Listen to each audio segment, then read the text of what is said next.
the rhythm of the rohe. Ngāti Hine FM. Tēnā koutou hakalongo mai na ki te tehana ko tā rātou kōtiro tēnei ko Huhana, e hona mai nei ki te tehana o Ngāti Hine I tēnei rā, mihi atu kai. O reira tēnā koe Huhana. Tēnā koe, tēnā koutou katoa, e tautoko ngā mihi e pāna ki ngā mate, kei wainganui a tātou, tō tātou whaia, haere haere, me tō tātou matua, ko tai mai te rongo, ko hinga Himiona Munro, no roto pātaua, no reira ka mihi atu ki aia me wana karanga hapu, ngā tini mate kei wainganui I tō tātou iwi I tēnei wā tonu, ka mihi, ka aroha. O reira e Huhana.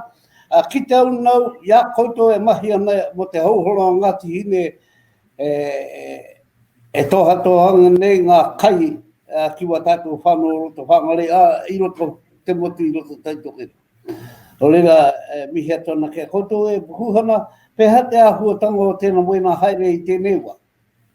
Ai, ko tērā te tuatahitanga o te mahitahi o ngā iwi o roto whangarei nei ki te awhi I tō tātou whānau. Me o tātou kaumātua o te rohe o whangarei me te akauroa o Ngāti Wai. Nō reira, he timatanga tērā, hei mahitahi mai te poari o Ngāti Wai, te runanga aiwi o Ngāpuhi, te takiwā o whangarei, me te manuaroa o Ngāti Hine tonu, hei āwhina I tērā kaupapa. Reira hari pai ahau, ko kite, ko toha, ko tai ora o tātou kaimahi ki ngā kāinga ki te toha e rau ngā koha kai. O te tuatahi o tā koutou toha e ngā kai nei mō ngā tangata kaumātua o ngā tama, ngā whanau, tini ngā tamarika hora kau e moni. Rua. Mō o tātou kaumātua, me ki mō ngā whānau e hihi ana ki te awhi, tētahi paku awhi. Nō reira, nā rātou e tono mai mā ngā pāri me te takiwā tonu, I whakatau mea nei ngā whānau, he mea awhi. Nō reira ai, ko ki te tātou ki runga pauaka whakaata, ki runga pukamata, I rau ngā rohe me ngā iwi o te taitokirau e mahi pēnei ana, nō reira ai, ko tēnei te mea tuatahi o roto whangarei. Nō reira, ka mihi ki ngā kai kawe o te kaupapa, ngā rōpū whakaruruhau, me ngā kai mahi o te manuaroa o Ngāti Hine, te hauara Ngāti Hine, ko ngā kai kawe I ngā kai ki ngā kāinga. Oi te awa, ai reu ki te tiki rohi I miraka wera me te ki te au ngā klapu toha e paipangiana I te taho te warātu motoka, hau atu ki ro te warātu motoka, o tangotango I warātu klapu me warātu, ai paipangia ki waho. Me peha te haka tika I tēnei ahuatanga, pai ona tērā ko haka tika na tātou I wa tātou whanau, ko a tātou whanau, hora kau e tiaki nei ta waho I ta ngā tuanei. Ai, he raru nui tērā, ko kite ahau tērā āhua ki wainganui tō tātou hāpori tonu. Nō reira ai, he kupu whakatūpato tēnei ki o tātou whānau. Ina mau koutou I etahi karapu ki te hoko I o koutou kai me panga kā tika ki roto I te rapihi. Kaua ki te taha o te rori, kaua ki waho atu I tō motoka. Hei whakaparuparu I tō tātou tūpuna, tō tātou whaia papa tuanuku. Nō reira ka pēhea tātou whakatinana I tēnei mea I te kaitiakitanga o te taia o mai kore tātou e panga kā tika e rao ngā krapu e ra rapihi, ngā ota ki roto I te ipu rapihi. Tēnei mate, te coronavirus, I roto au te aroa, I roto I te au katoa, wetahi tangata e mana he mea huna tēnei o te hawana I te mea wetahi o tō ngā mea ke mahingana tēnei ngā pau 5G haka tūtū ngana wera mea. Ki tau I runga te pukema, I runga te pukema te social media, koe wena ko wetahi o ngā mea e papangana ngā korero e papangana ngā tangata o tēnei au.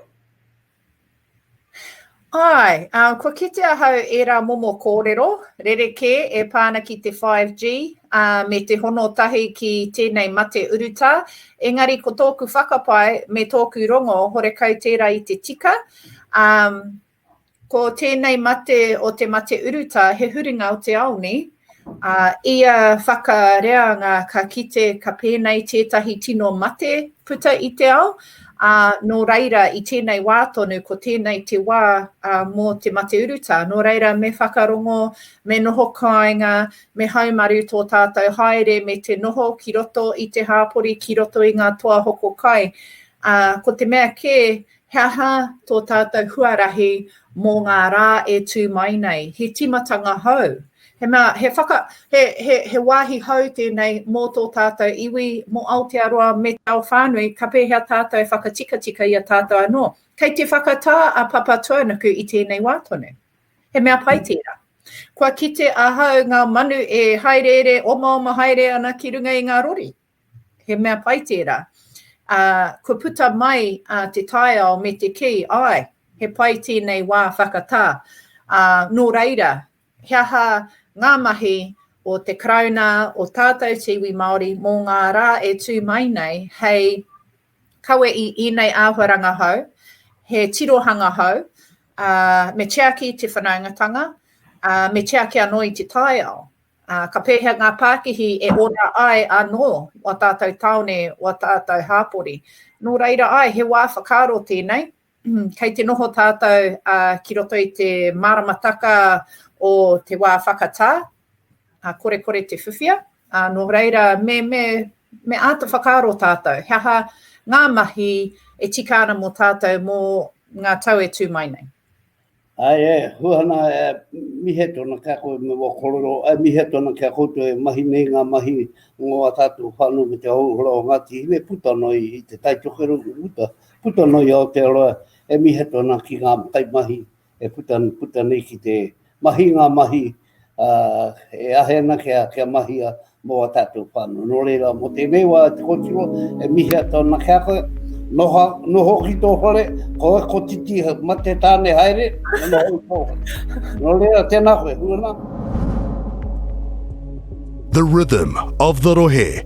Ngāti Hine FM.